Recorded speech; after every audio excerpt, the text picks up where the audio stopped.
Guys রং রাস্তায় আসছি, এখন যদি ট্রেন আয় গাইস আমি তো শেষ।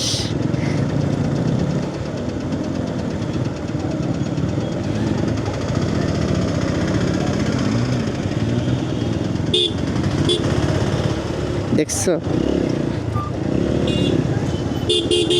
Wait wait wait wait guys, এখন যদি ট্রেন আইতো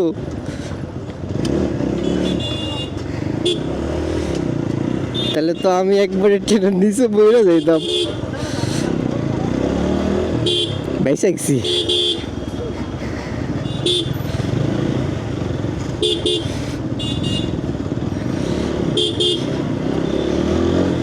গাইস, দেখো কত বড় জাম। ওই বড় ভাইয়ের পিছনে নাইলে তো আমি রং রাস্তায় ঢুকতাম না, আমার এখানে আধা ঘন্টা সময় লাগতো। তো গাইস বাইসে গেছি, ট্রেন লাইনের ওই জায়গায় জাম পড়ে গেছে, গার আহন যায় না, কি অবস্থা গাইস। যদি ট্রেন আয় পড়তো তখন না, যেহেতু রাস্তায় কাজ চলতেছে এদেরকে না জানায় ট্রেন আইবো না, এই হলো অবস্থা।